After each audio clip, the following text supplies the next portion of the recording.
My name is Lisa, and I live in Medford, New York. I'm here for a private reading with Theresa. Feeling very anxious, very nervous, a little stressed out. So I'm gonna just say there is a mother energy that stands there. Okay. So if your mother is not departed, it could be grandmother, someone that was like a mother. But is it your mother? Yes. Because I heard, of course it's her mother. That's my mother. What I love is that, first of all, your mom validating that she's strong, still strong on the other side. Okay. And more importantly, if you're concerned that someone is alone on the other side, knowing that they're not. Okay. Okay? I want to talk about the young female that's departed. That's my niece. Okay.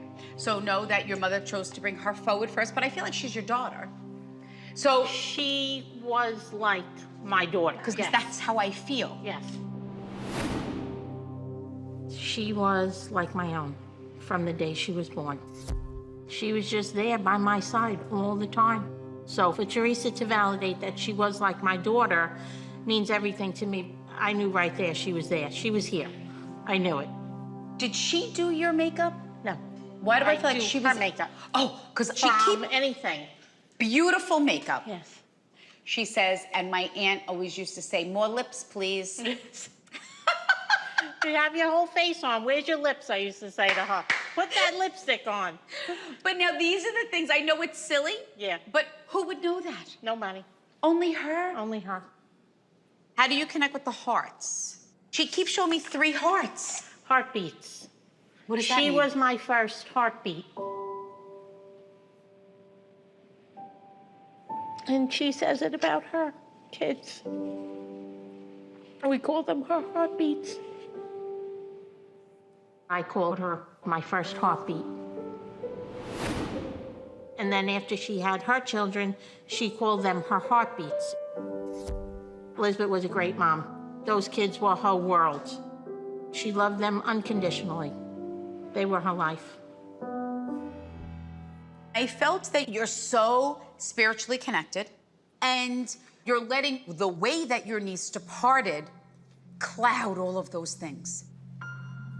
Elizabeth's death has just devastated the whole family. When someone is taken so tragically for no reason, it's just incomprehensible. Were they trying to retrace her steps? Because she shows me one building to another building. My sister kept going back and forth looking for her because she was missing. So I keep getting this pain on the left side of my head. And then she shows me markings on her body. Elizabeth met her boyfriend about 1.5 years ago. After a while, we realized it was a troubled relationship. She would show up with bruises on her bodies and black eyes, and she would break off with him, then she would go back with him. She keeps showing me the autopsy reports. She keeps showing me police reports, and she says, the bottom line is that he killed me. Yes. She goes, Theresa, it's cut and dry. That is it.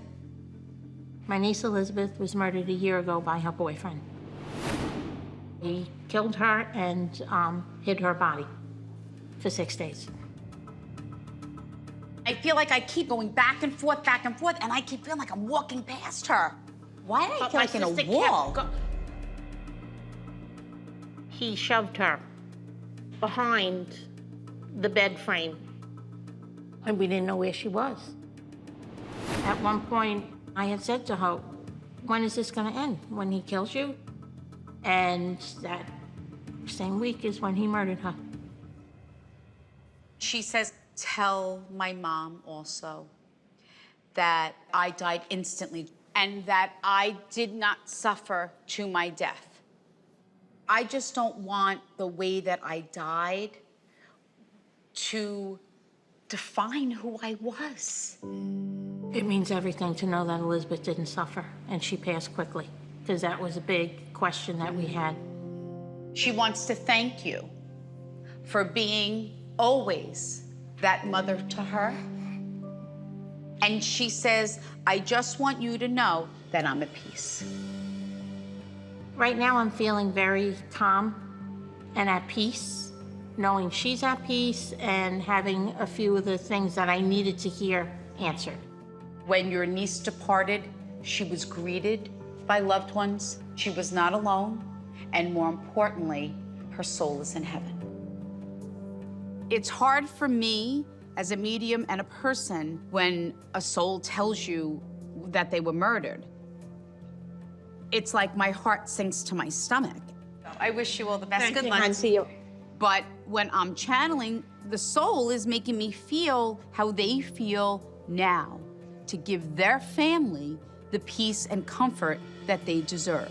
My name is Mary Ann. I'm here with my mother-in-law, Salvatrice. I am a little skeptical of mediums. Who fell and hit their head, and then that was the cause of their departure? My brother hit his head.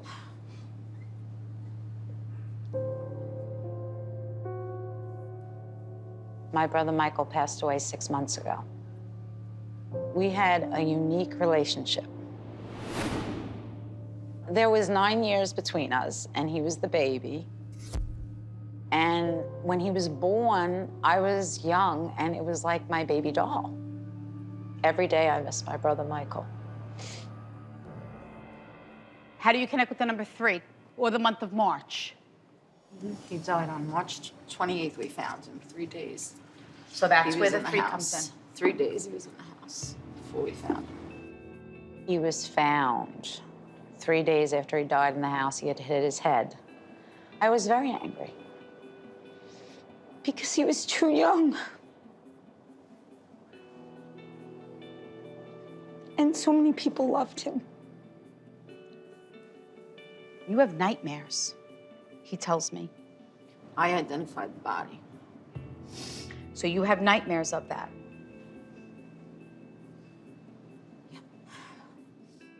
I don't want to remember him like that, so I block it out.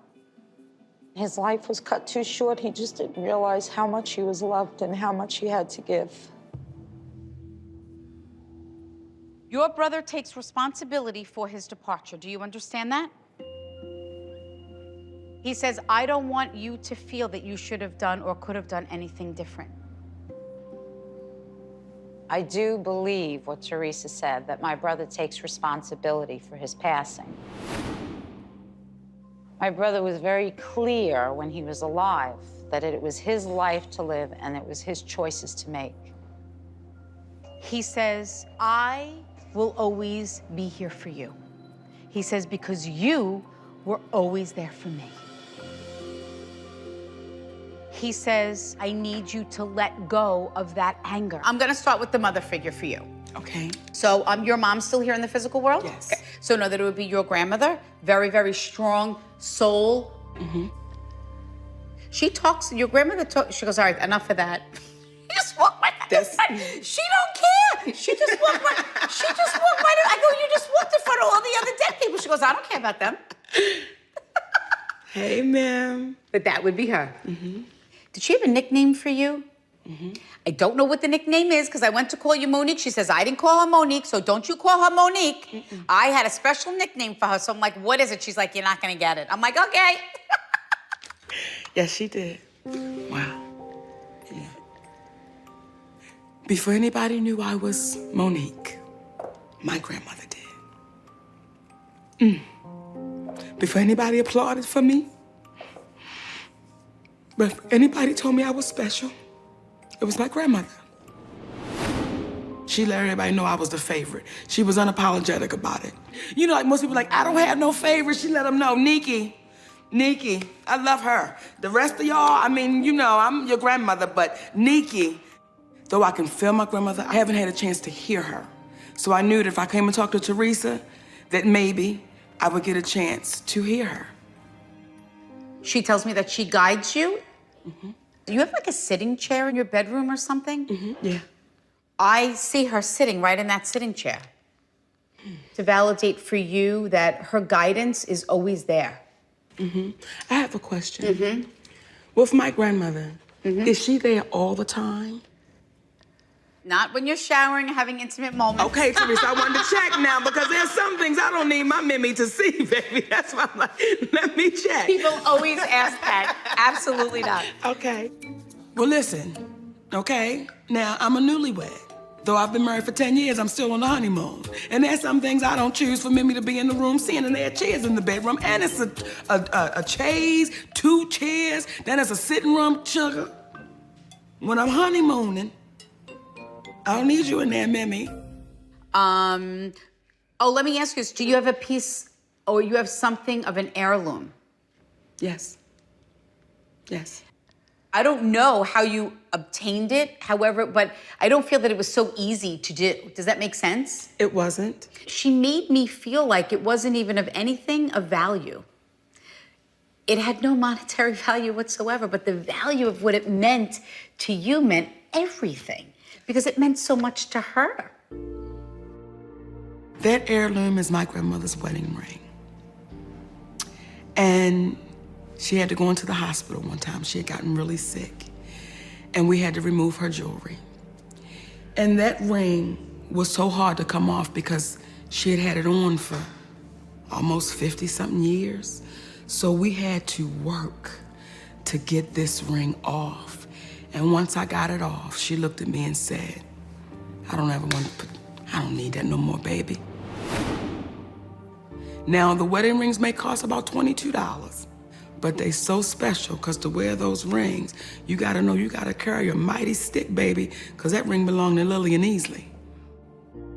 So when Spirit steps forward and they show me the holding of the hands and the whispering of the ear, that is my symbol for that we feel we did not get the opportunity to say goodbye. I wasn't there when my grandmother died. Okay. So, but you were always there for her. Mm-hmm. You should tell me you were working. Mm-hmm. Okay. So know that she says, because I wouldn't have had it any other way. Mm-hmm. I'm gonna say this, but I think you know this. She said to me, there's no way I could have let go if she was there. Mm. So know that this is your grandmother's way of validating for you that nothing was left unsaid, but more importantly, everything that you say to her, she hears you. Validating that she is watching over. My grandmother went to her next journey 7 years ago. And I did not attend the funeral. I had no plans on it. Because we sat on her bed one night and we held hands and we said, whoever go first, no sad tears. I see you on the other side. And we stuck to it. I've not cried one sad tear for my grandmother since I've cried, but not of any sadness. Just I was so grateful of the moments I had with that woman named Lillian Easley. Okay, so this is where it becomes, you know famous people that died? Yes. I knew Richard Pryor.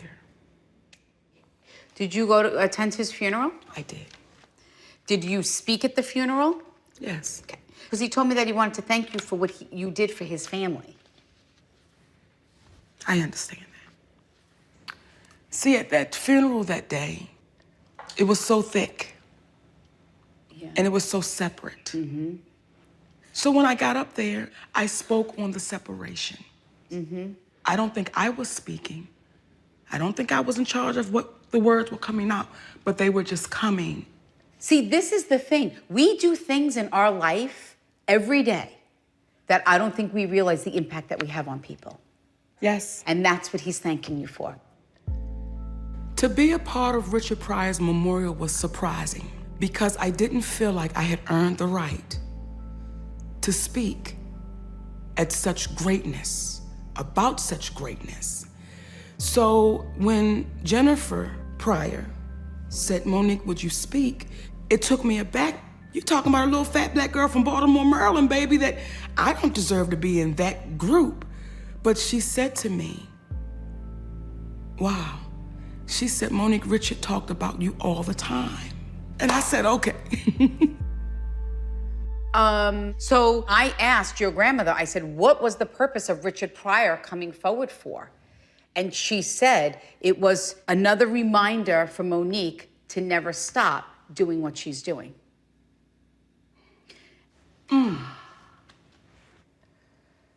Richard Pryor is partly responsible for my freedom on the stage. I met him at the premiere of The Kings of Comedy. And this when he was in the wheelchair and the MS was really taking over. And I went over to him because it was like, wow, this is Richard Pryor. And when I went to grab his hand, he pulled me in close as if, I want you to come down so I can say something in your ear. And that man said to me in my ear, don't you ever change. If that's not validation, I don't know what is. And I've had people to say to me, Monique, that mouth of yours, it won't get you far in this industry. You cuss too much. Oh. I remember what one of the greatest comedians to ever do it said, don't you ever change. So it changed my life. So were there things that you were going to talk about in Richard Pryor's stand-up? Because I heard, don't steal my line, bitch. I said, I am not saying that to Monique. So I usually always like to give a speech, whether you've been to a medium or not, just because I like to explain on how I read, receive my information, and more importantly, my expectations of spirit. I feel what I'm able to do as a medium is just to validate for you that there truly is more to life than just here in the physical world, but more importantly, that your loved ones are still with you. So, who lost the child? Or who had the miscarriage or the termination? I just saw a pink and blue blanket. That's my symbol for a child that did not get the opportunity to walk here into the physical world. I had miscarriages. Oh, okay.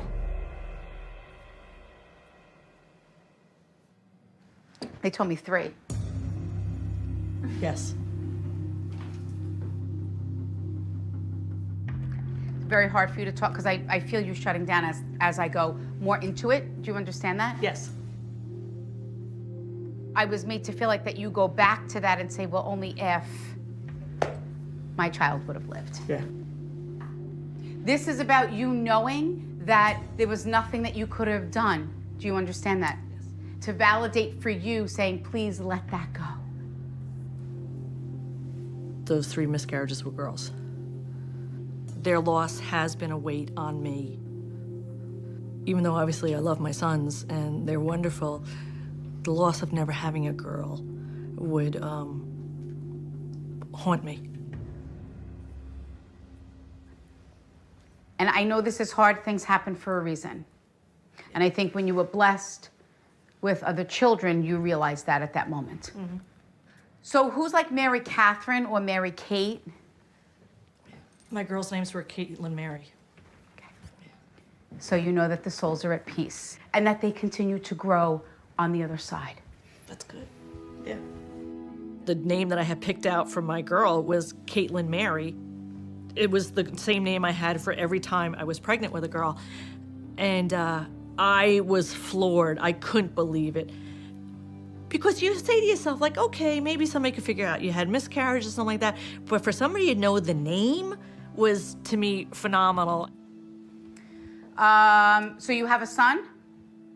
I have 2. That's fine, but Okay. very active, Both. Yes, very, yes. you know, boy, Yes. you know. So just know that they know of the brothers. Oh, that's good, because the brothers know of them. Perfect. Yeah. So they do watch over. After the reading with Theresa, I feel so much more at peace about my miscarriages. And it made me feel really good that my girls were making themselves known.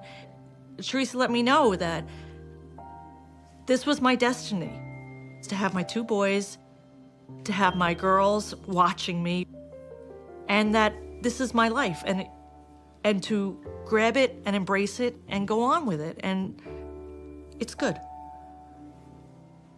So, you know someone that died of a tragedy? I know a few. Oh, okay. Only because I look at you and you look like a nice young man, happy, you're smiling. Don't take this wrong. I feel like so much sadness within inside you. And I saw a lot of tragedy. I would say it's true when she said that she sensed sadness. It is something that weighs on me from time to time that I kind of just tuck it away. So she pretty much hit on that. But I'm nervous about having a reading because it's not usual that you're gonna have some personal stuff thrown out in front of a group of people, nevertheless, cameras. Do you know somebody who was shot? They just point blank shot me. You know someone that was shot, sir? Yeah. Who passed from the throat? Huh.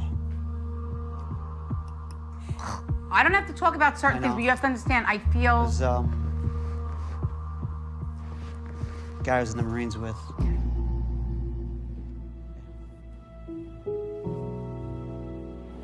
He was a field radio operator. He was in my company, and he was shot in the throat and he was killed. It was during the invasion of Iraq, and that was our company's first casualty. It was a shock, but you have a job to do, and you got to go out on patrol another hour later, so you can't really let that settle in. So it was almost like everybody put a wall up instantly. I feel like you don't even talk about this, right? Yeah, yeah. So know that what is in your soul, you need to release all of that negativity. Who was the father figure for you that's departed? You have a grandfather? I do. Did you never meet him, or you didn't know him? Is that correct? Know that he is your guardian angel and has protected you through all of those moments that you said, I should have died. Somebody is watching over me. No, and there's something that you felt that. Is that correct, sir? So know that what you felt, what you sense, what you feel, know that that is real, and know that that is correct. No. When she said, your grandfather, that really hit me because I'd never met my grandfather, and from what everyone tells me, he was a great man. And it's something my grandmother always says, and my dad says, that your grandfather watches over you. He pulls you out of some hairy stuff. He was a New York City fireman, and I'm a New York City fireman now, and I was in a bad basement fire. I remember flames all over my jacket and my face, and I was pleading with God, I don't want to die. I can't die like this. I had to get out of that room. I put my hand down and swept the floor until I found the hose line, and I made my way out of the room. And it took me a while to shake that one off, but, you know, I made it out alive. I was told that you're going to get your life back tonight because there's a part of you that you have your soul shut down. Okay, this is a first. My nail broke. How did that happen? Did you jinx my nail to break? Were you wishing that? No, I spoke to my brother earlier today, and he loves you, and he said, if you can, get me one of her nails. No! No, he didn't! This cannot happen. After I do a surprise, the crew takes about an hour to get set up. And some people like to call their friends and relatives to tell them what just happened. And in this case, Greg's brother requested a nail. You have to give it to him. He needs that nail. He goes, I would die if you got me a fingernail. I'm like, oh, that's kind of weird and random. Okay, Louis, whatever. And then, voila, her fingernail popped off right towards the end. And the second that happened, I went, Louis. I think he wants me to say hi to him. His name is Diesel. Then hi. Where are you guys from? Here. Oh, you are from Texas? Yeah. And you're from California, right? Oh, why, you thought I was from California? Really? With this accent, apparently? Is this what Californians sound like? I've seen your show. Oh, you have? Yeah. No, I'm from Long Island, New York. So let me ask you something because,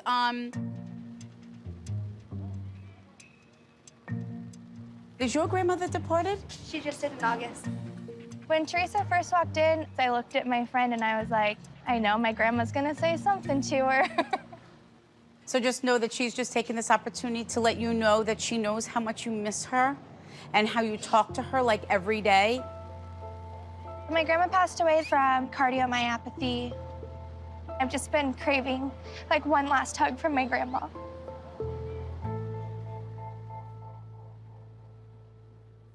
She talks about the sister also. Did you plant like flowers in memory of your grandmother, or do you connect flowers with her? She planted flowers for my best friend that passed.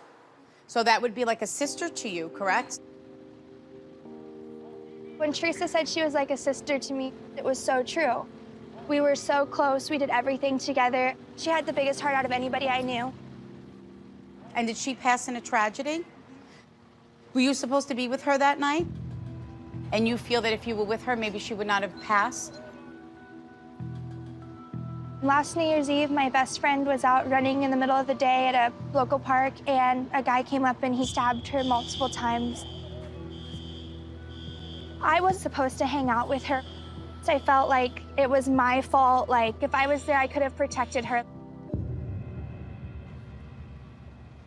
There was something with her head. Do you understand that?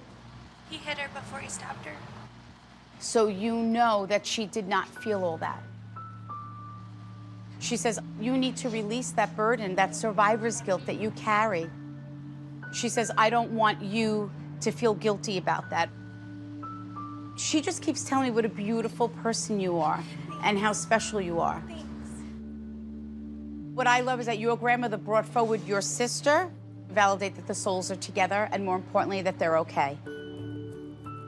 It's amazing. I've had all of this heavy burden on my heart, things I wish I could have said. I don't know how many times I've put a note on a balloon and just sent it to the sky, like, somebody read it so I get these feelings off my heart, you know?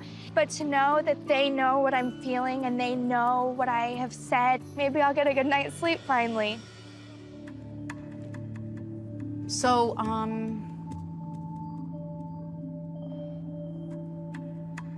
I want to start out with the young female on the other side. That's my sister. Okay. I feel like she is the most unselfish person I ever met, your sister soul. Like, that's how I feel. That's the way she was. She would worry about everybody. She would take care of everybody. Like, you were everything to her. It was almost like a soulmate. We had a bond. We had a sisterly bond, a strong one. And I not only lost my sister, I lost my best friend. How do you connect with the number 10? Unless this happened 10 years ago. Yes. And I want to talk about the young male that's departed. It was Sarah's husband. He left with her. They died at the same time.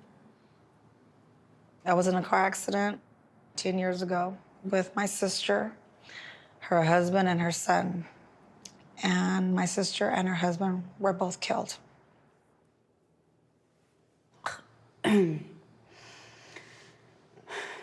Something just happened to my throat, and then I almost felt as if I was, like, decapitated. That's my sister. Her neck broke instantly. She died instantly. Okay. Do you feel that you were responsible for her passing? Totally responsible. I was the driver. It's been hard for me, just trying to go through everyday life and sometimes wishing that I would have gone.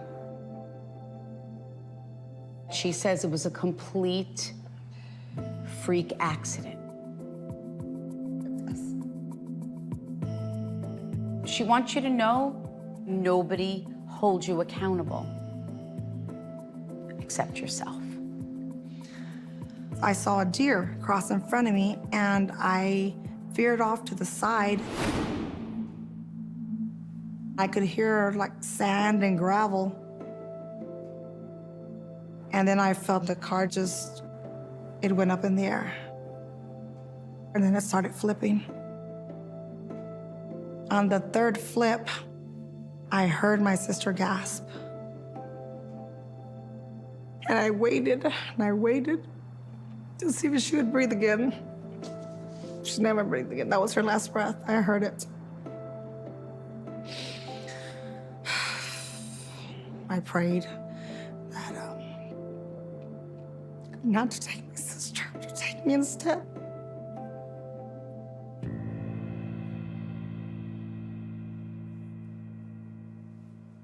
You passed that spot where the accident happened? Mm-hmm. It's almost like you can feel the car flipping. For the past 10 years, you relive that accident every time you pass that spot. So she says that if you're gonna drive past that spot, I need you to start replacing it with this moment. She says, of us telling you that we're at peace and that it's unfair that you continue to hold yourself accountable. Our souls are at peace and, more importantly, safe with God. Amen. When you go to the cemetery, do you notice that there's unique things left at the gravesite and you don't know who put them there? Dimes. Oh, there's the 10. Oh my God. Know that they're symbols and signs I believe that. from them. I believe that. My soul has been totally changed, just cleansed of the hurt, the pain, the guilt. I could just washed out, just being in front of her, I washed out. How is it? I love y'all. I love you. I don't even know how much it means. Thank you. Oh, and here's my ride. It never ceases to amaze me how much healing Theresa brings to people. I'm taking a picture. It just amazes me. Well, who's the young female that's departed? That's my sister. My sister Kathleen and I were very close. We'd call each other every day. My parents had separated, so not only was she the sister, she was the mother. Did your sister like Pat Benatar? You're scaring me now. Yeah. We used to sing Pat Benatar when we were younger kids. When we were little, we used to sing and jump on top of the beds and... I feel like that's how she wants you to remember her. My sister Kathleen's favorite song was Love is a Battlefield by Pat Benatar, and Theresa said Pat Benatar. That's amazing. Did your sister like to eat like sweets and cookie or like... Cookies. She's standing in that corner That's the cookie counter. eating chocolate chip cookies and Oreos, and I'm like, are you kidding me? There's Oreos and chocolate chip cookies there.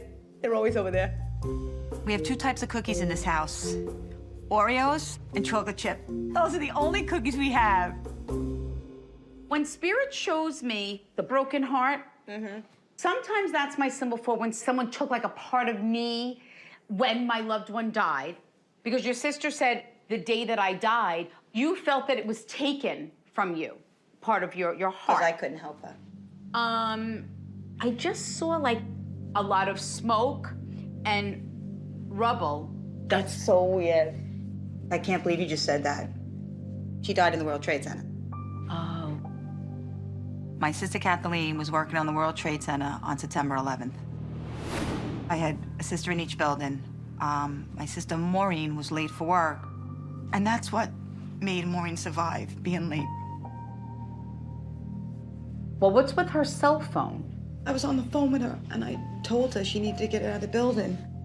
I said to her, I need you to put on your sneakers and get in the elevator and go down as quickly as you can. Don't even grab your bag, just go downstairs. And she started crying on the phone. She's like, they're telling us to stay here. And I yelled and I screamed at her. I said, I need you to get out of there as quickly as you can. And when she hung up the phone, the plane hit. And I just fell to the floor. I knew she was dead. She said, Theresa, I need my sister to know I died instantly and that I did not suffer. That's what I've been afraid of for 12 years. It made me feel so much better because for 12 years, I've been wondering how long did she stay alive for? Knowing what happens to you when you die of smoke inhalation, I figured she did suffer. So when Theresa told me today that she passed quickly, I was really happy. Matthew is my sister Kathleen's son. He was 14 at the time when my sister passed. He's a good boy. He's a lot of fun to be around, but he does miss his mom terribly. She shows me someone married and having children. He's getting married. This is the question I was dying for you to ask. So know that your sister will be there in spirit. I can't wait to tell him that. I wanted to make sure that, for Matthew's sake, he would know that his mom will be there in spirit when he gets married, because I know he's struggling with this. She showed me a couple of different things. She first showed me my symbol for scrapbook, which is my symbol for when someone is making a memory book of someone. But then she showed me, do you remember years ago when you used to go to a baby shower and they would make the diaper cake? I'm making a mock wedding dress. Oh, who? Like a fake wedding dress. And I'm putting it on a stand. So for his wife, for beautiful. the shower. So know that your sister knows of the dress that you are making in memory of her, or like what she would have done. That's or what exactly she why would I'm have doing it. made. That's exactly why I'm doing it. That's so weird. Are you sewing something inside of the dress? I'm gonna sew a picture of her inside of it. Because I said to her, why do you keep showing me a wedding dress with a piece of you sewn into it? I'm gonna put the picture on the material and put it on the inside of the dress. Perfect. I was gonna take a picture of Kathleen and stick it in the bottom of the dress, and I wasn't gonna tell anybody about it. And Theresa brought it up, and that was my idea, and I can't believe she said that.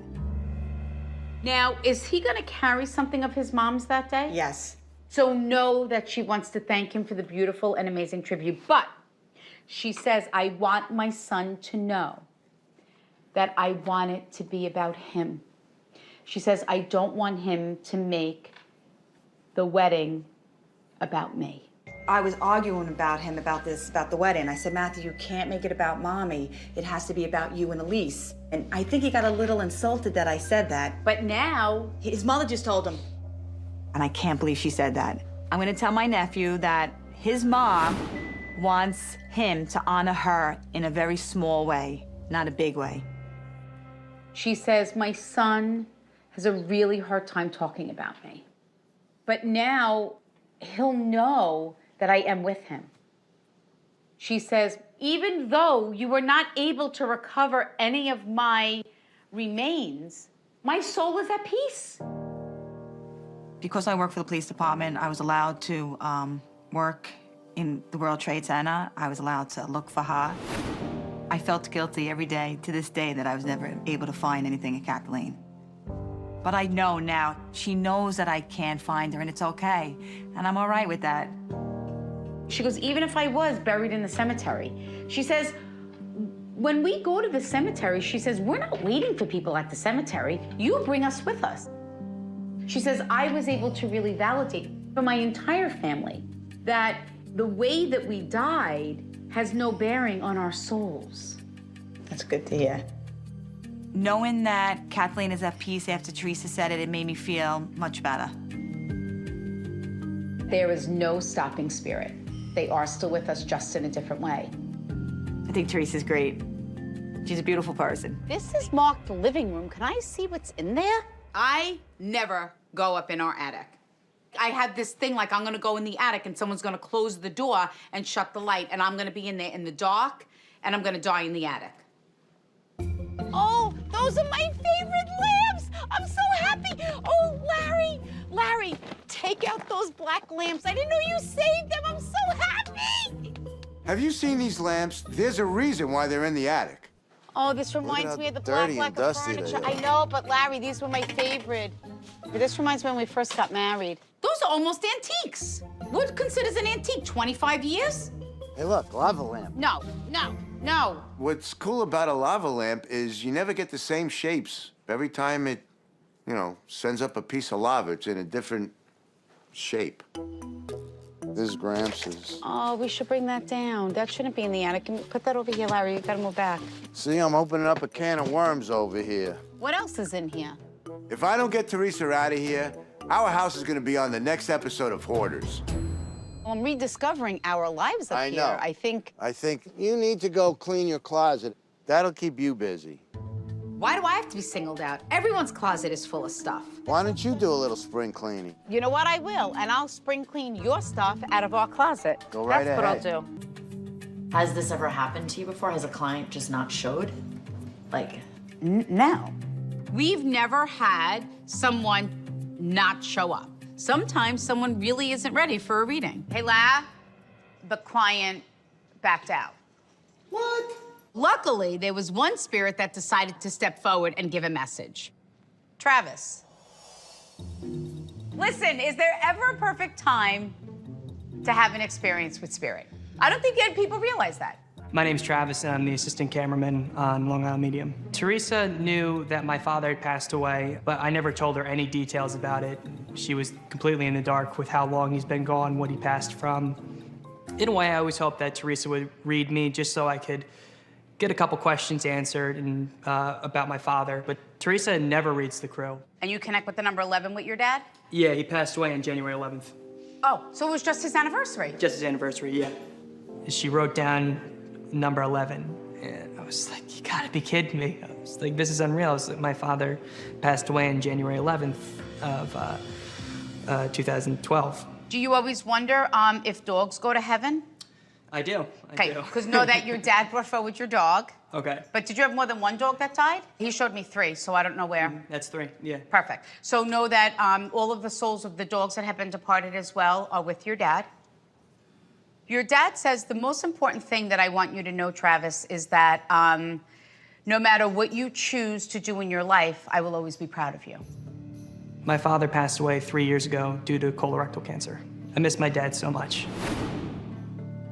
There's not a single day where I don't think of something in my life where I can include him in. Some accomplishment I've done that I would love just to call and talk to him about. Was there recently where you just heard him call you, or you heard his voice? Yeah, I was home by myself, thinking about him a lot, and I could have sworn I heard him say Junior or make a stupid joke like he always did, but I was never certain.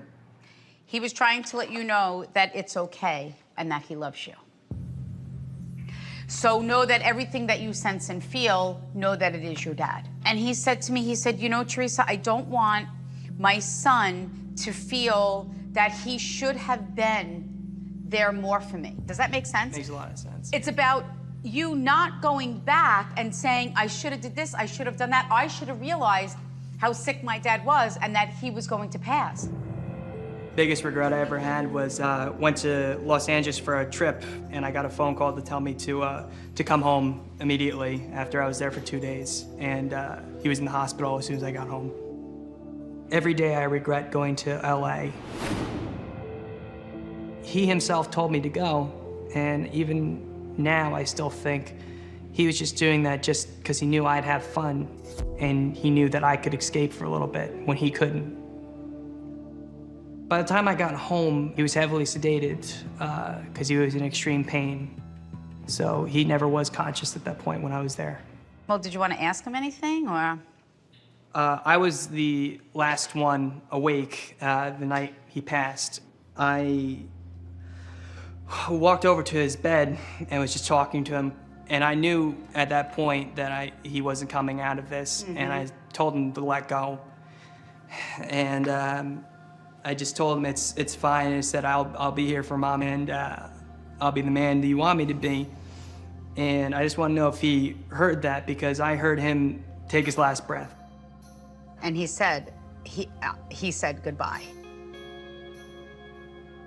So your father knew that you did say goodbye. That's why it was important, the very first thing. Your father was like, he just said to me, he goes, Theresa, I was very simple. He says, I said the first thing, always proud of you, could never be disappointed in you.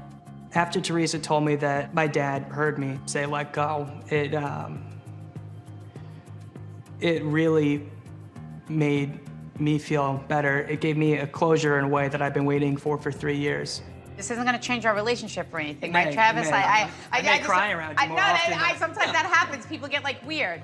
After about a year and a half of working with her, just to hear this message, it was phenomenal. It's exactly what I needed to hear. Oh, I'm so sorry, Travis.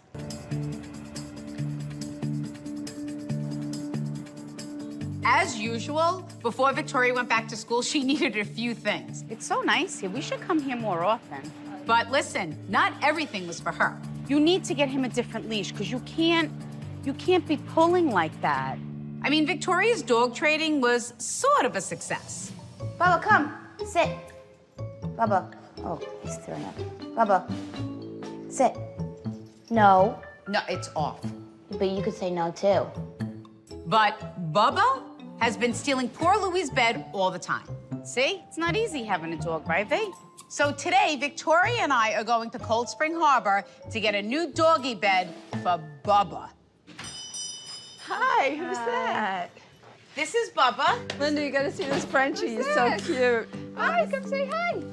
I'm looking forward to getting Bubba a new dog bed. I just hope he doesn't pee on it. Let's see if he likes the sea biscuit. Taking care of a puppy is like having a baby. They just don't know how to talk. Good boy. Oh my God, he's finally laying in a bed. I mean, Bubba is in full-blown puppy mode. Bubba, no. No. I think he thinks his name is No. But he's adorable. You can't help it. Look, I think he loves his bed. First of all, I know this sounds odd, but I'm a medium, which means that I'm able to connect with people that have crossed over. Really? Yeah. I had seen her show, so I knew a little bit about her. Who's the mother figure for you that's departed? We're sisters, so it's the same mother figure. So unfortunately, you lost your mom? So know that she has made her presence known, not only to the both of you, but also to me. My mother passed 10 years ago from chronic respiratory disease. We had a very strong relationship with our mother, both of us did. She was very involved in our lives, and I think she still is. Was your mom into beauty? Because she keeps showing me a jar of Pond's cold cream, and not... She did. She liked Pond's. I did use Pond's cold Oh, cream. she did. That was amazing when she said that. My mother had a jar of Pond's cold cream next to her bedside table all my life that I remember. Let me just ask you this, like, what she showed me was like, say, with you with dogs and animals, and then all of a sudden you put your hands on an animal, and then all of a sudden the animal is nice and calm. She does do that. They do. I am the dog whisperer of this salon. That is true. There's dogs that can't be washed by my bather and could only be washed by me. Your mother also says to me that you girls took great care of her. We did, yeah. We tried our best. And that's what I love about her message today, because she made me feel that you always made her feel special. You never made me feel as if I was a burden or that it was a chore. You always did it with such patience and love. And she says, I want to thank you for that. Stephanie? I guess you're Stephanie. Hi, I'm Theresa. Is this a joke? Are you kidding me? I was trying to... Oh my God! Hi! Oh my... So you know who I am? Yes! Do you know what I do? Yes! So you know that I came all the way from Long Island to surprise you with a reading. Oh my God! Thank you.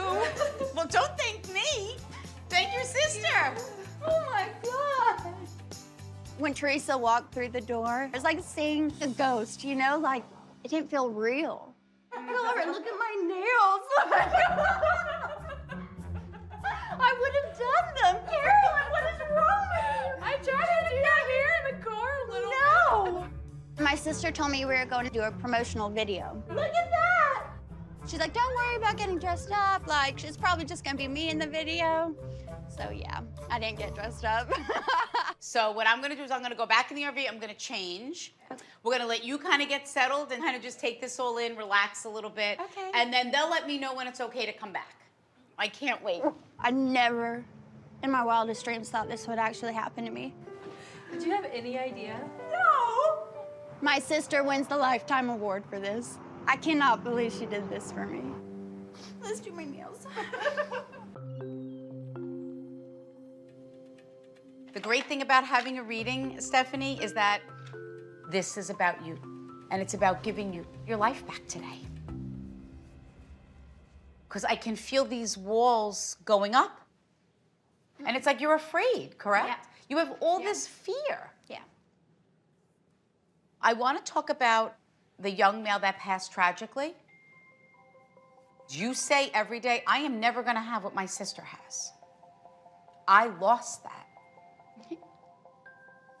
Because he just knelt down and said, will you marry me? This is the hardest thing that you've had to do was come here today to plan your sister's wedding. And that's why it was even more beautiful that your sister did this for you. Coming here today was very hard for me. My boyfriend Nick passed away 2 years ago. I was planning a future with Nick. It's hard to watch someone else get married when for a long time I just always thought that it'd be me and Nick getting married. He made me feel like that you're with a young gentleman now, but you're holding back, yeah. This is where all those walls are coming in, and I keep him at a very safe distance. He says, he's not as good looking as me though, Theresa. I said, Nick, I go, that's not nice. He goes, listen. He's like, I got better hair. Yes, he had to do his hair. He took an hour to take a shower. I was like, Nick, you take longer than I do to shower. Like, hurry up. Yeah. And then he's like, you can't hurry this. No. And I'm like, it's so funny, yes. But that would be him. Yep. Nick was amazing. He was so funny. He could make anybody laugh. And he was so charming, and he was handsome. And when we first met, we just connected, and we just got each other. And it was like an instant soul bond. I miss Nick every day, every single day. How do you connect with the number 6? He died on December 6th. Okay. That was the day he passed away. He kept clenching my chest and my throat. And then I can't breathe.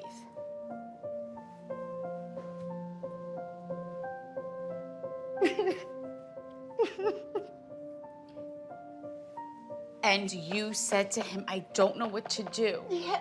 Tell me what to do. I don't know what to do. And all you saw was the fear in his eyes. Yeah. And, I'm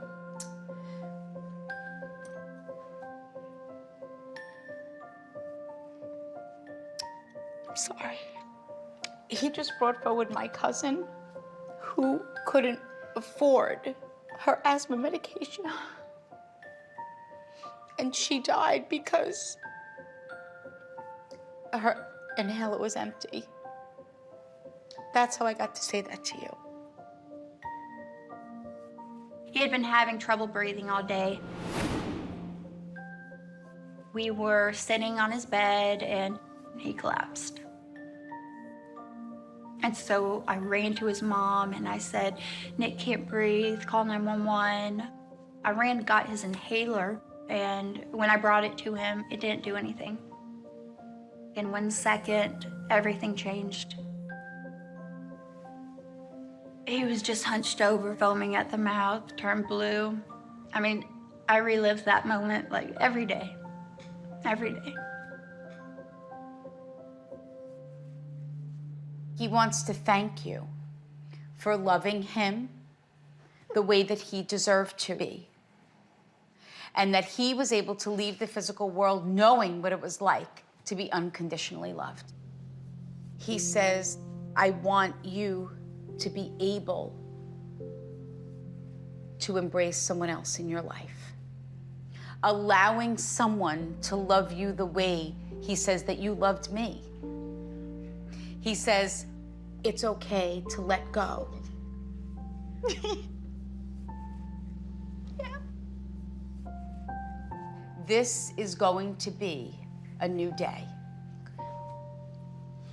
Because you say, if only if I knew that he was okay and that he was at peace, I would be able to put my life back together. Yeah.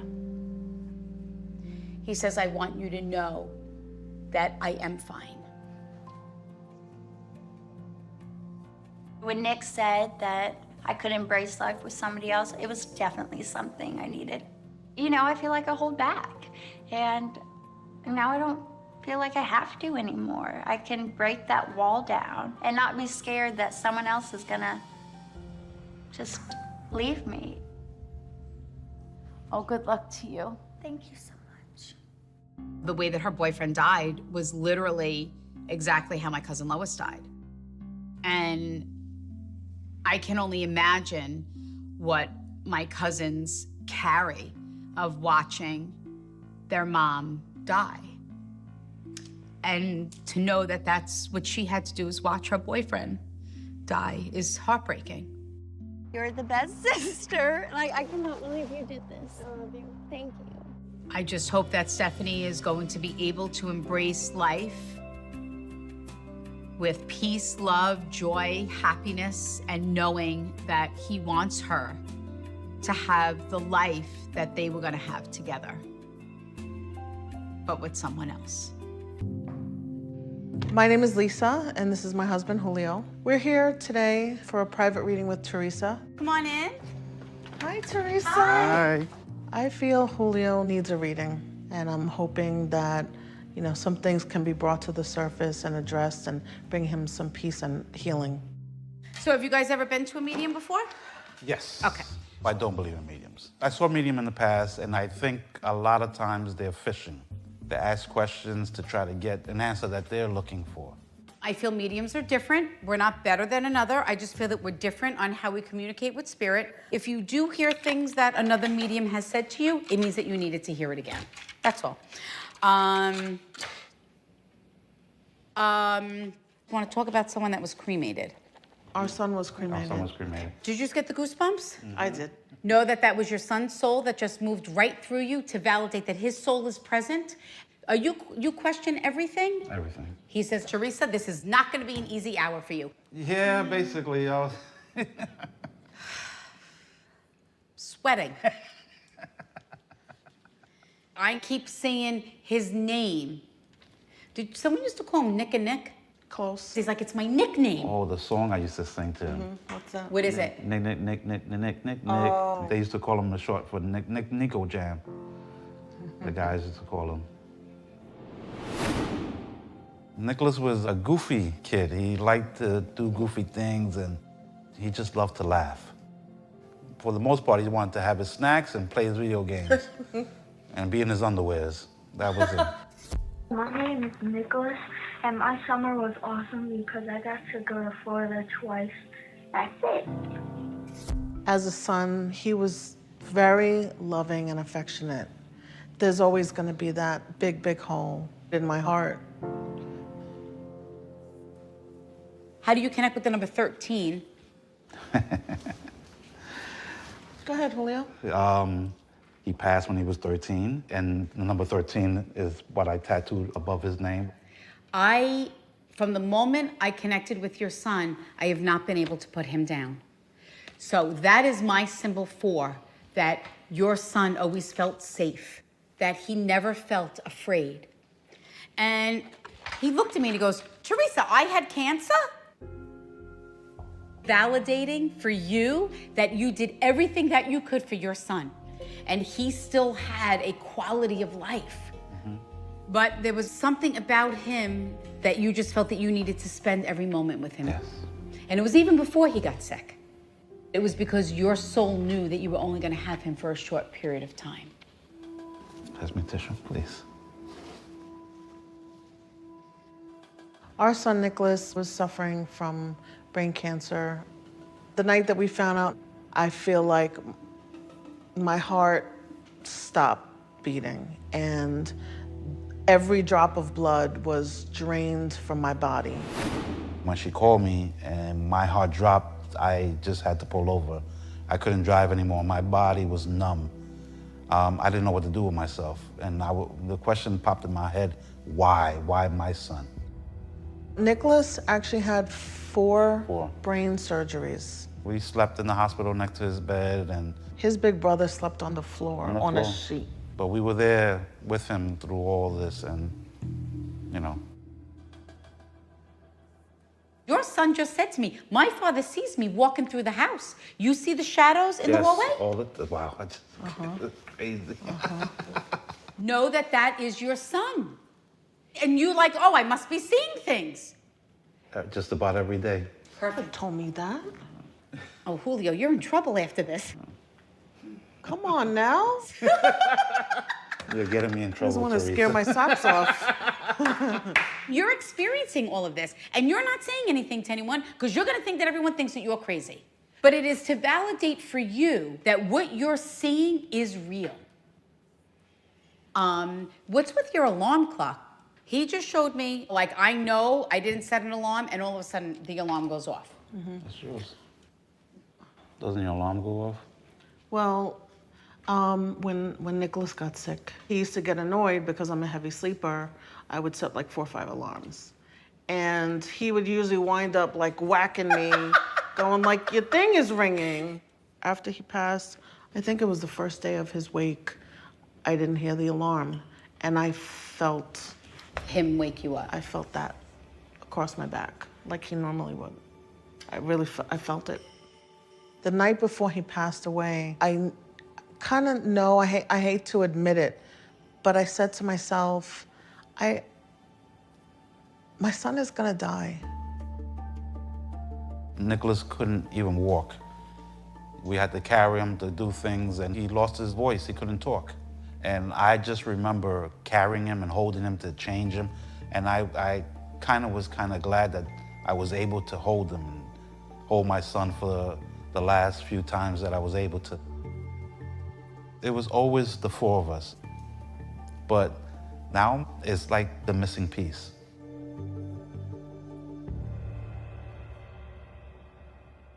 I don't think I've ever seen this before. I'm looking at your son after he died, and I can see a smile on his face. He was smiling. He looked like he was smiling in the casket at his wake. As he was passing, what did you do with his eyes? The eyes. We donated his cornea. So people could see life through your son's eyes. And he showed me a handprint.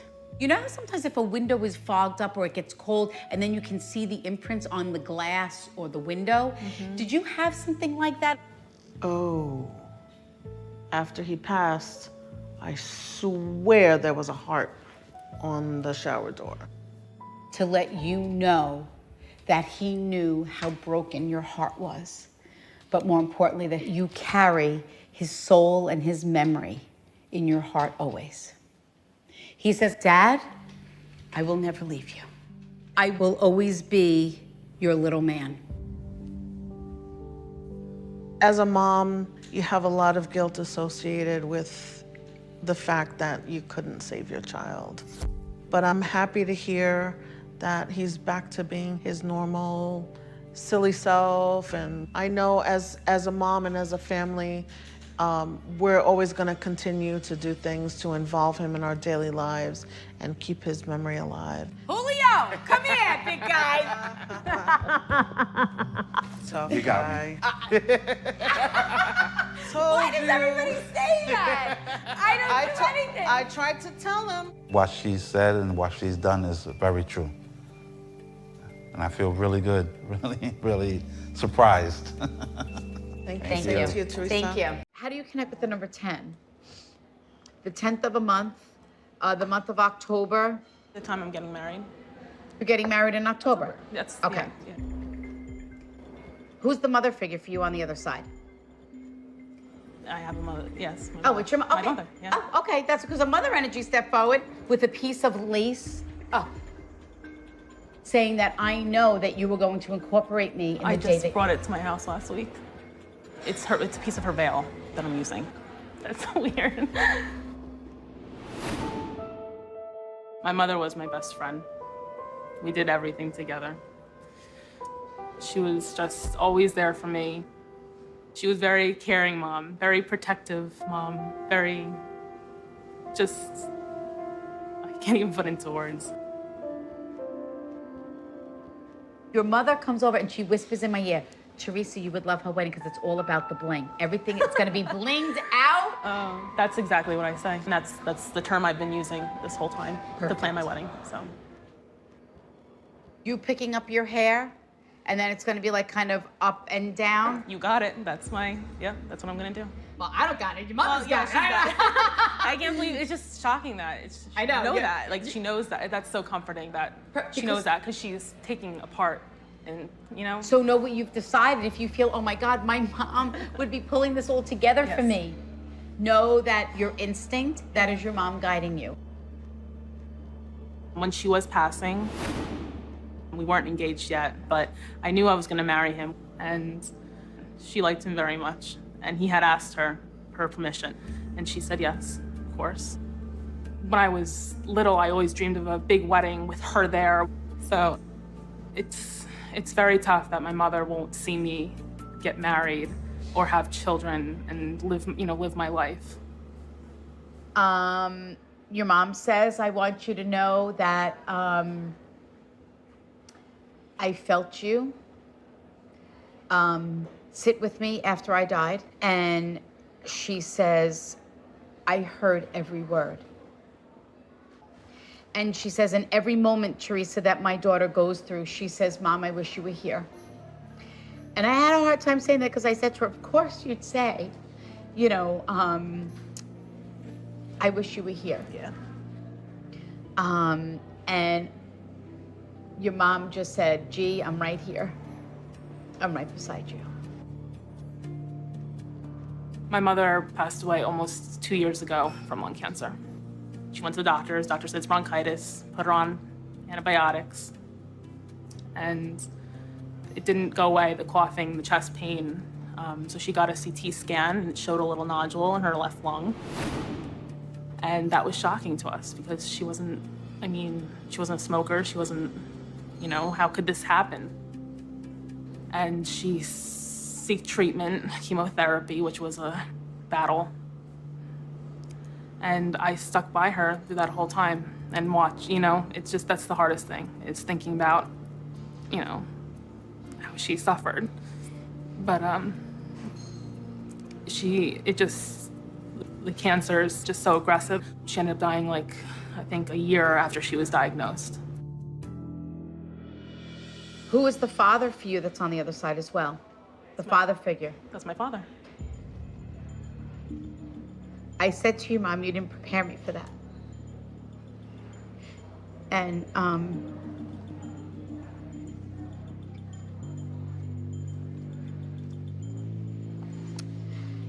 she said, Theresa, she said, I didn't know how to tell you that both of us were gone.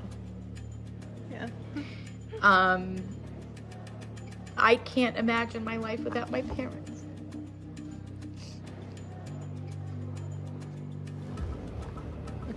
Very sorry about that. Your father, I just need a minute. My father died 11 years ago from a heart attack. It was so sudden. We didn't expect that. He was 43 and he was healthy. Dad was a good dad. Dad was a very hard worker. And he was very funny, made fun of everyone. He had everyone in the room laughing. So I miss that a lot. My mother and him were very close. They loved each other. So when my dad passed away, it really broke her heart. I was 16 at the time. And for me her just mourning was so tough for me. There's something about your dad. I looked over at him 3 times and he was crying. And he said, just tell my daughter I'm sorry. Do you understand that? Yeah. I feel that it's not being able to be here. Do you understand that? Yes, I do. And your father said to me, I want my daughter to know that no matter how much time has passed, I've never left her. So know that your father will be there giving you away as well. Do you want to know if your father was there for your mom when she died? Yes. Because your mother said to me, I want to show you something. And she showed me a quick film strip of you laying in the bed with her and you visualizing your father's soul coming for her and her soul leaving with your father. Is that correct? Yes. So no, your mom says that's exactly what happened. Know that your father's soul came for me and I did leave with him. And I can see them walking away holding hands. So if that's the way you visualize your parents, know that that is how your mom's soul crossed over and went to heaven with your father. I remember that night being in the room when she was passing away. And I just envisioned, I hope he's here. I hope he's taking her with him. and that they were together. Like, that's what I wanted to know, and that's what I got today from Theresa. Just to know that they are together right now makes me so happy, because they loved each other so much, and that's just so comforting. So know that what I love about your parents is that they did an amazing job. Your dad gave you the gift of knowing that even though he's been gone for some time, that his soul hasn't left you. And he says, I want you to know that through everything that mom has done with you, I am right beside mom. Do you feel that people don't really understand? So that they're making me feel that. Okay. So I'm going to say to you, I understand, and I'm sorry for that. So how are you guys? Good. How are you? Good. So have you guys ever been to a medium before? Oh, No. I have. Yeah, we went to one. Oh, you did? I have not. Oh, you have not? I have not. Oh, okay. You know, everyone is different. There's no right or wrong way to channel your loved ones. So what happens is once I give my speech to you, that is my sign to your loved ones that I am ready to work. And what they do is they start to clear out my own personal thoughts, feelings, and emotions. Are you talking to spirit right now as I'm talking? Well, I keep hearing mom, mom. So is your mom departed? Mm-hmm. Is that, were you saying something to your mom? I didn't even get through my speech yet, but were you saying to yourself, mom? What already your mother has done was validated for you that she hears you. She knows when you're thinking about her, when you're saying, I wish you were here for this moment, or you're missing out, validating that your mother's soul is with you. My mom was my best friend, and without her, my chest is empty. It's like a hole missing in my heart. And I don't think it will ever be replaced. And she was an amazing person.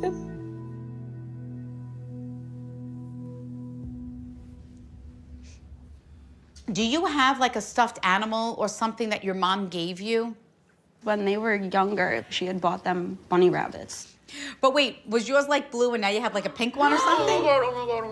Oh, they're pink and blue. Mine was pink and he stole mine because he lost his. I slept with it all the time. And it was pink.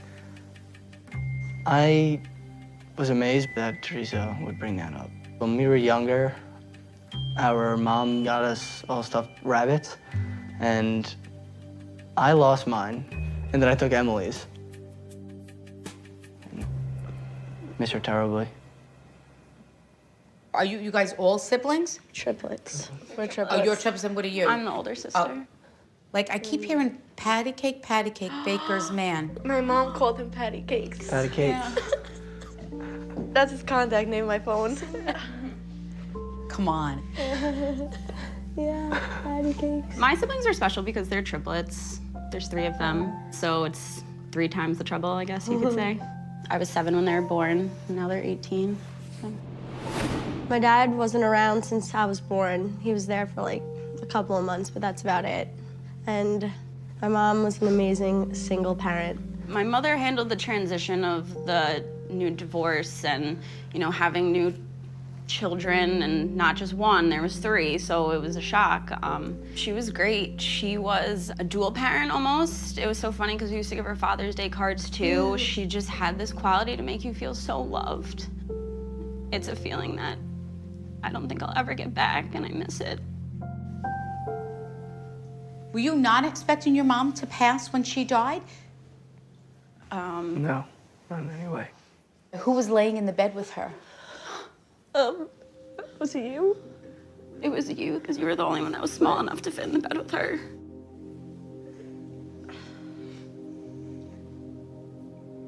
So know that your mother knew that you were all there, but more importantly, that you were laying with her. Our mother passed away 2 years ago from lung cancer. I really thought if anyone's gonna beat cancer, it's gonna be Mom. There's no way that she can't. The lung cancer was stage 4. She suffered for 9 months, which is pretty good when they gave her 3 months to live. So she didn't stop fighting her battle. But at the end of the day, I guess cancer won. How do you connect with the number 23? I feel like it's an age. At the time. I was 23 when she passed away. You always ask your mom, do you think I'm doing the right thing? Yeah. Okay. So know that your mom says to you that I want you to know how proud I am of you. And I know how you have put your life on hold for everyone else. So know that your mother wants to thank you. She makes me feel like that you fought to be with them, so I don't know what that means. Yeah, our parents had divorced right after they were born, and our dad really hadn't had a big part in our lives. So after she had passed away, I had to legally take him to court to win custody of them for guardianship. So you fought for your sisters and your brother. Yeah, I couldn't do life without them after everything that's happened. So know that your mom wants you to know how proud she is of you and wants to thank you for fighting for them. I love them. I knew that when my mom passed away that I was going to be their guardian. I knew that it was going to be a battle that I won, but they were the only 3 other people in this world that grew up with me and knew the love that our mother had. And, you know, you have to make sacrifices, but you make sacrifices for your family. And at 23, it was really hard. And there's a lot of things I missed out on, but I wouldn't trade it for a minute. Kaylin definitely stepped up to the plate and took us in. I don't know many people that could have took on this task. She was just out of college, taking care of 3 kids that are in high school. She helped us grow as a family, I think, because we knew only us together would be able to get us through this tough time. Your mom says, now you worry that something's gonna happen to you. Oh my God, I knew it all. And that you are then going to leave them because that's what happened to mom. She says, I need you to stop going over this.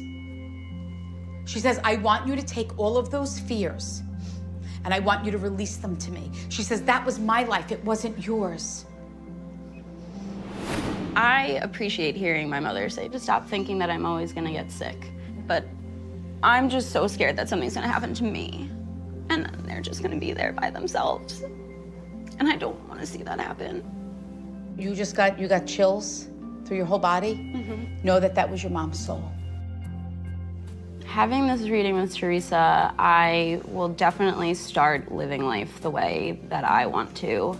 I probably should have started doing a while ago. And now I know that my mom's always with me, so I won't always have that second doubt in my mind that maybe she's not. But definitely to live, and definitely to stop thinking that I'm always gonna get sick.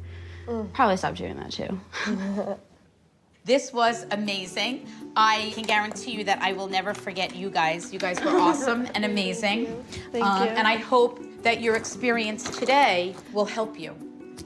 As these things go on in your life, you're gonna sit back and you can go, you know what?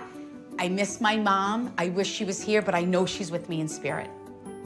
I needed this a lot. For a while, I didn't know if I was ever gonna come out of being sad. To get that validation that she's watching you and she's there when you least expect it.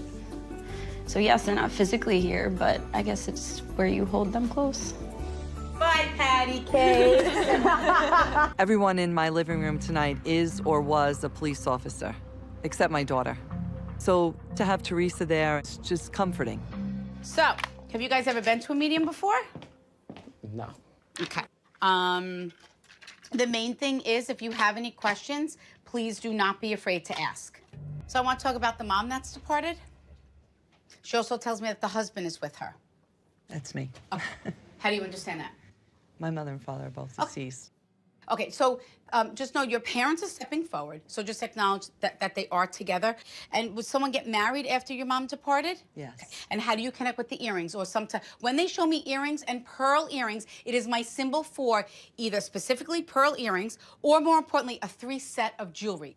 Oh, who are you? Were you the daughter? Yeah. What do you think? I'm sidekick? I'm supposed to know that? I'm a medium, I talk to them. We kind of look alike. I don't know. I don't think you look alike. I don't know. I'm sorry. I got married right after my Nana passed away. Perfect. And did you wear something of hers? Because Bracelet. Perfect. To validate for you that her soul attended the wedding in spirit. But did you also carry something of hers? Or were you going to sew something in your dress? Oh, grandma's. I was gonna sew my grandma's dress into mine. Perfect. Your mom tells me that I want you to know that I did hear you say goodbye. Do you understand that? When Spirit shows the holding of the hands and the whispering of the ear, it's my symbol for that they were not able to communicate in the end, and or you feel that you did not get the opportunity to say goodbye and you weren't sure if she heard you. So now, who is the smoker? I just smelled cigarette smoke. My mother was a smoker. Okay, so your mom was a smoker, and then your mother brings forward your son. Did he die unexpectedly? And we'll use the term tragic. So, your mother says, so you know that I have your most precious gift safe with me on the other side. He just said you did this for him. Yeah. So, know that your son's soul is safe and at peace, but more importantly, your son wants to thank you for being a great dad. He had the best laugh. It only goes, tell my dad about my laugh. He'll know it's me. He'll know it's me. Yeah, big smile. And I can hear him, like, when you come home, was like, Dad! Like, and so happy that you're home. Is that correct? Yes. Your son says, that's what I want you to remember. My son Anthony was the firstborn, so there's always a special bond with that first child that you have. You know, he was a clown, he was funny, he loved his brother. He was just a caring kid. It was a nightmare, and it's something to this day that I wouldn't wish upon my worst enemy. It's a pain that never goes away. You learn to deal with it. You think about it every single day. It's unnatural for a parent to have to see their child pass away. How do you connect with the number 4? It's the month he passed away. Okay. I know you're angry. Your son says you've always provided a safe and secure home. Do you understand that? I think it's very easy for us to go back and say, should have done this, I could have done that. Absolutely not. My son, Anthony, died 13 years ago of a gunshot wound. He was home with his best friend, and they happened to find my firearm. And my son knew how to handle a firearm because I was a New York City police officer for 20 years. He unloaded the gun. He was showing it to his friend. He reloaded the gun, and his friend didn't know that the gun was reloaded and pulled the trigger and accidentally shot my son. He says, Theresa, he goes, every minute that my father was home, we were together. Your son does not want you to feel that you were not there for him, or more importantly, that you could have protected or saved him. So your son says, I don't want you to feel that way. It's all about healing. The fact that it was my firearm, it's a guilt that stays with me, and it'll stay with me for the rest of my life. You always go back and you start thinking of why, or should have done this, should have done that. There's nothing that I can do now, but if my experience, my tragedy, can help a fellow police officer or even a gun owner, then it's a little bit more comforting. Was there something named after your son? My daughter. Now, do you think at some times that you see your son in your daughter? All the time. Know that a part of him lives within her. She do dance? Yes. So know that through everything you attend with her, and as hard as it is that you feel that he's missing out, he says, I want you to know that my sister was a gift from me, and you feel that.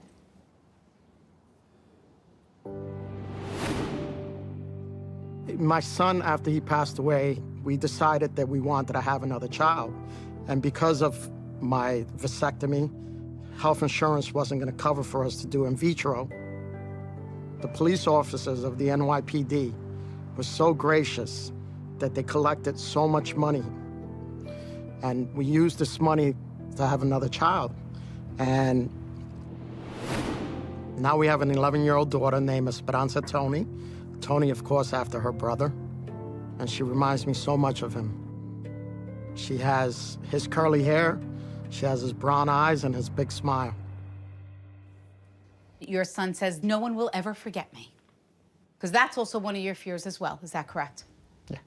So you know that his soul is safe and at peace.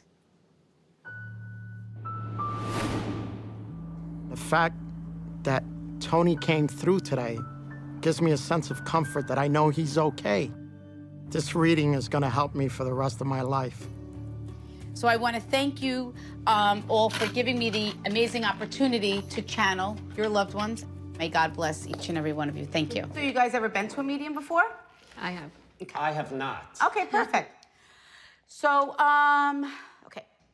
So I made a statement before you came here. I was right before I was saging. And I was trying to put out the sage, and I wasn't supposed to say this out loud, but I said, I feel very melancholy, and I feel like my soul is alone. And I didn't know why I felt that way.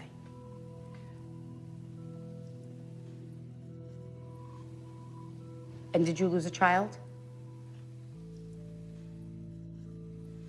Do you feel that the soul of your child is alone on the other side?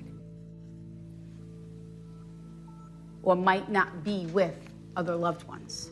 Yeah. Because I've heard, please tell my mom that I'm not alone. Were you talking about getting the tattoo in memory of him? I was thinking about getting his tattoo. I never did, but I was thinking about doing it. Were you gonna actually get his portrait? Okay, because he had me say, Yeah. it's my face Right. Yeah. that my dad was going to get. Right. He said right on his heart, he was gonna have Yep. my face tattooed Mm-hmm. to validate that he knows what's going on and doesn't want you to feel that you have to now do this, but wanting to thank you for that. And he goes, do you know that my mom told me every day how handsome I was? And that I had cool hair? He goes, do you know, Theresa, I had the coolest hair in my class? Oh my God. He did. He had this beautiful blonde curly hair, and people were just drawn to him. Garrett had the best hair. Everybody wanted his hair. People were constantly stopping us. He certainly didn't get it from my end, but it was golden blonde and beautiful. Now, did your son's departure happen quickly? Unexpectedly. He said, Theresa picked me up, and when I picked him up, he died in my arms. That's my symbol for when something happens quickly. Could he not speak? Because all he keeps saying is, tell my mom again that you heard me say, Theresa, pick me up. Tell my mom again and say, Mommy.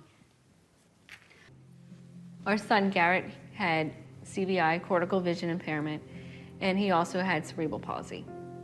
He was on a feeding tube. He couldn't walk or talk very well. And we felt that we were doing well with those challenges and that we had overcome a number of them. Were you not there when he died? That week, he was doing really good, and I was really tired.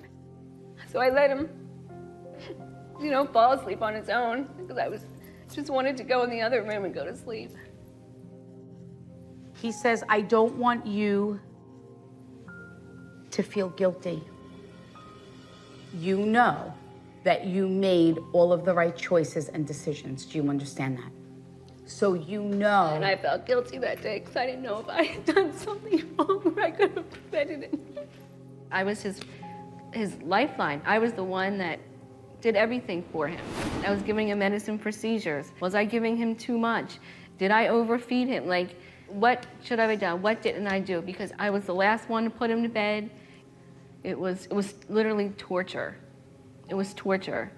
Because, you know, you're the parent, you're the protector, you're the one that's supposed to do everything for him. And I felt like I failed. And then he made me feel like when you went into his bedroom, he was exactly how you left him. Yes. I didn't know. I was shaking him, smacking his face. Because he goes, my mom thinks that I was suffering or that I was panicking and looking for her. He says, Theresa, this is important. Why you need to show my mom that I was exactly the way that she left me. Exactly. So you know that your son was not scared. Your son did die peacefully in his sleep.